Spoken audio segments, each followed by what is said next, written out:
Hi everyone, once again welcome back to my channel. So today I am going to share a small strategy or guidelines for UPSC CSE 2023.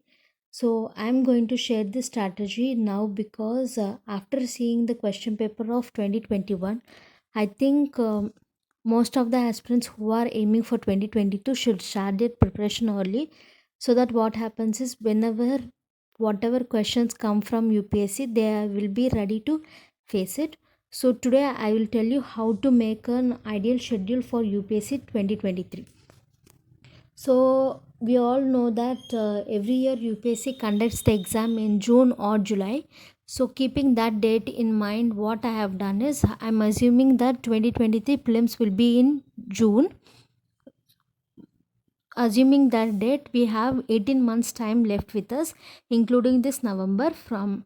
So the first thing what we have to do is we have to understand the process of making a plan or schedule for 2023 in stepwise manner. So the first step is understand the exam process. That is, first thing you have to know how many papers you are supposed to give, how many stages you are going through UPSC CSE.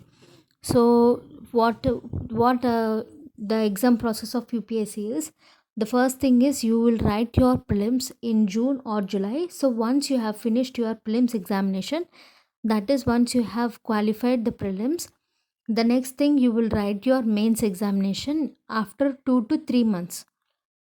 Not 2 months, after 3 to 4 months you will write your mains examination depending on the time. So once you have finished your mains examination and you have qualified the mains, then you will go for interview, and after interview your rank will be declared. So this is the exam process that will be in UPSC. And the next step is your syllabus. So in the second step you are supposed to do is you have to gather the syllabus, try to understand the syllabus. So this understanding syllabus is a very big task for every aspirant. So what you have to do is, after taking the syllabus, you have to take the micro topics that are hidden in the syllabus, and this micro topics will be provided by different institutes or different coaching centers. You will get them online. So try to keep that micro topics with you. And after finishing the syllabus, the next step you are supposed to do is you have to select your optional subject. So if you don't know how to select your optional subject, I will give the link in the description box below. Go and visit that video. You will get clarity on how to select your optional subject.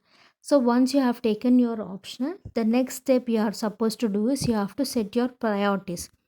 So this is the important step for UPSC preparation. That is, priorities means many aspirants don't know that for UPSC, that too in particularly mains, essay, ethics and optional plays an important role. And these three subjects are the deciding factors of UPSC in mains examination. So what you are supposed to do is make a priority list, that what subject you have to finish first and what subject you have to finish next. So according to the previous year question papers, make a priority list. And after making a priority list, the next step is make a timetable. So this is the most important thing every aspirant wants and every aspirant requires, to make this timetable, and everyone will be searching for this timetable. So today I will make sure that I will give an ideal timetable for you, and if you want to follow it, you can follow it exactly, or you can modify it and you can follow it.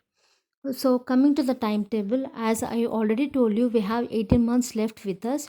What I'm going to do is I will divide this 18 months time into 3. That is, I'm giving 6 months for optional, and 6 months for mains, and 6 months for prelims. So what we are supposed to do is, for the first 6 months, that is from November, December, January, February, March, April, May, we are going to concentrate on the selection of optional, book list, ncert books and some standard books. So here you may get confused, I will get you clear. So what you're supposed to do is, in this November month, you have to gather the syllabus, you have to gather your previous year question papers, you have to select your optional, and you have to set the book list that you are going to follow. So after this, from December, you have to start your preparation process. That is, in December you are going to start your ncert books preparation from class 6th to class 12th, and from December to February you have to complete your ncert books thoroughly, whether it is first reading or second reading, whatever it is, you have to complete your ncert books within this 3 months. So once you have completed your ncert books, the next thing you have to do is allot your time for each and every subject. Like what you have to do is, as I said, after finishing the ncert books, the next thing you have to do is you have to start your standard books. So in March, what I have done here is I have given March, entire March for polity. That is, if you are preparing for polity in March, you have to read your Lakshmikant, or whatever book list you have done, whatever source you are reading from, you have to entirely cover polity in March. So once you have finished reading polity, the next month, that is April, you are going to give your time for economics. Because I have given economics here because at that time already budget and economic survey will be released, and you will get an idea how to link this economic survey and budget to your economics. So once you finish reading your economics in April, in May you are supposed to read geography, right? So after finishing geography, what you have to do is, in June you have to read history. So I have told the first 4 months schedule, right? So along with this, what you are supposed to do is, in the first 3 months, that is in March, April, and May, you have to read your optional paper one along with these subjects, that is polity, economy, and geography. Along with these three subjects, you have to read your optional paper one, and you have to complete at least 70% of your optional. And after completing this optional in June, that is along with history, you are supposed to revise your optional for the second time. So after finishing history, the next thing, that is in July, you have to concentrate on art and culture and international relations. In August, you have to read your ethics. In September, your internal security and disaster management. And in these 3 months, you are supposed to complete your optional paper to 70% of your syllabus.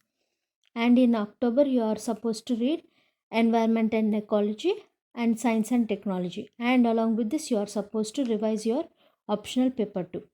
So by the end of October, you are supposed to complete your entire standard books and your 70% of your optional. So once you have finished reading your standard books, NCERTs, and optional, the next thing you are supposed to do is you have to make sure you are revising these standard books very thoroughly.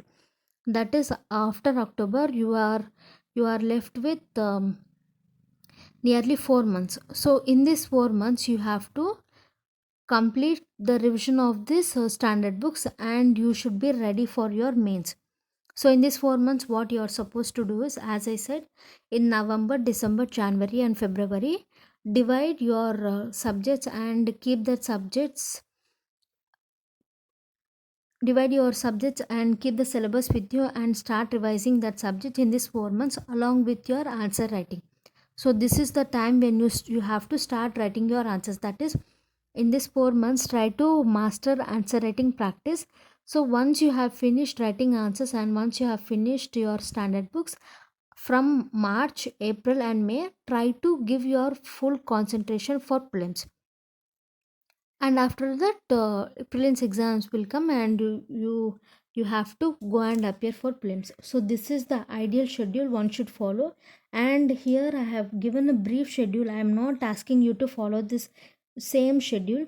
You can modify this. I am just giving you a basic plan how you should plan your day, how you should plan your month. So as I said here, monthly wise schedule. Now I will tell you how to plan your day. So many of you may ask how you should complete your polity in 1 month, how to complete economics in 1 month, how to complete geography in 1 month. I will tell you. So now you are preparing for 2023 and this is 2021. So you have nearly 18 months of time. So if you give time for nearly 8 to 9 hours every day for preparation, you will easily cover your syllabus, and you will also cover your current affairs, and you will also revise that syllabus at least 2 to 3 times. The only one thing that you are supposed to do is give time of 8 to 9 hours every day.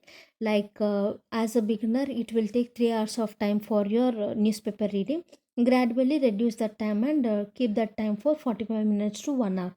So 1 hour for newspaper reading, and as I said, every day you are supposed to give some time for your optional. Try to give 3 hours of time for your optional. So here you have already given 4 hours of time. The next thing you are supposed to do is give 4 to 5 hours of time for your GS papers, that is for polity or economics or geography, whatever you are reading. Give 4 hours of time for your optional, for your GS paper. Easily your syllabus will be completed, and you will also revise that syllabus 2 to 3 times. All you have to do is try to make a plan in a very smart way, so that you will cover all your syllabus, and you will also revise that syllabus in 2 to 3 times. So this is what I wanted to tell. This schedule is just a ideal one. This is not the final schedule. If you want final schedule for 2023, I will give you from next month, that is from December onwards. That too only on demand. That is, if you people really want me to make, I will make. Otherwise, I'm not going to give that schedule. So I hope you have understood how to plan your entire month, and how to plan your preparation for 2023, how to utilize this 18 months time for your preparation. I hope you guys have enjoyed this video. If you have any doubts, or if you have any queries, join my Telegram channel and ask me. I will tell I will clear all your doubts. I hope you have liked this video, and thanks for watching.